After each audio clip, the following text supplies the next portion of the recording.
Chapter 13 of The Mandalorian, titled The Jedi, gave us so much information that will help with the expansion of the Star Wars universe. Obviously, yes, seeing Ahsoka in live action is amazing, and Rosario Dawson did a tremendous job of bringing the character to life, but there is so much more in this episode to get excited about. One of the greater Easter eggs that happened in this episode is the owl or convor Morai. Morai is a convor that has spiritual ties to the daughter.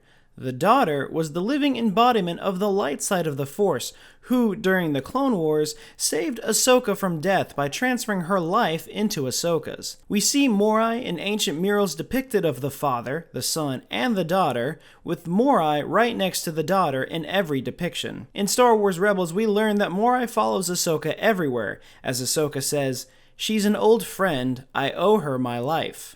Which now we see from this episode of The Mandalorian, Morai is still traveling alongside Ahsoka, watching from a distance. Later in the episode, we discover that the child's name is Grogu, and we get to learn a little more about him. Ahsoka says that she and Grogu can understand each other's thoughts. From this, she learns that he was trained at the Jedi Temple on Coruscant by many masters. After the rise of the Empire, someone took him from the temple and hid him away. From this, we can gather several questions.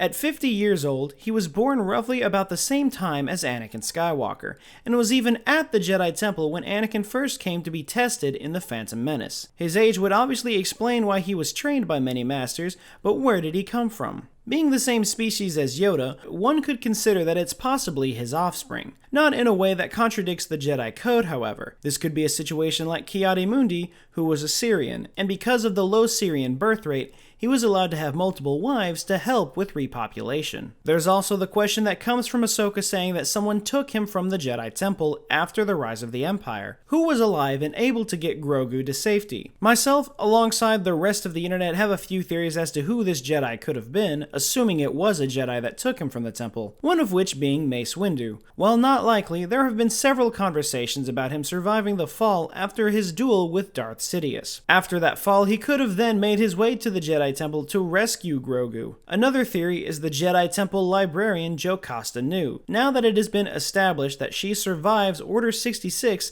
in the new canon, this seems like a theory that could definitely play out. There's a smaller nod to legend shortly after where Din is explaining the security to Ahsoka, explaining that the Magistrate has 2 HK-87 assassin droids alongside her, giving us a great throwback to HK-47 from Knights of the Old Republic 1 and 2. The next big comment comes towards the end of the episode as Ahsoka fights the Magistrate Morgan Elsbeth. During the fight, Ahsoka keeps asking, "Where is your master?" only to get no reply in return. Finally, after beating Morgan in combat, she finally asks, "Where is Grand Admiral Thrawn?" From this, it looks like Ahsoka and possibly even Sabine are still looking for Ezra Bridger. After Ezra and Thrawn disappeared at the end of Star Wars Rebels, we really got no idea as to where they could be, but now it looks like The Mandalorian could potentially shed some light on these questions. The final bombshell that dropped during this episode came in at the very end.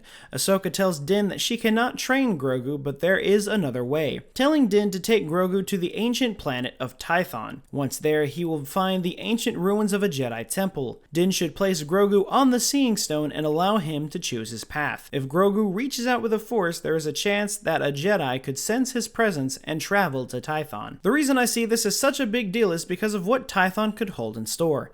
In Legends, Tython was a planet that was strong in the Force, which housed the predecessors of the Jedi Order known as the Jedi Order, which came to power around 36,000 years before the Battle of Yavin, well before the creation of lightsabers as well. While this particular story about Tython may no longer be canon, it will be interesting to see what new secrets about the Jedi we may unlock in The Mandalorian moving forward. But that is everything I could get out of this episode. Overall, I think it was a fantastic episode full of action and a great mysterious setting. As an episode directed by Dave Filoni, I definitely think he did a great job. If I missed something, or you want me to cover one of these topics in more detail, leave a comment down below. Be sure to like the video and subscribe if you haven't, and remember, the Force will be with you. Always.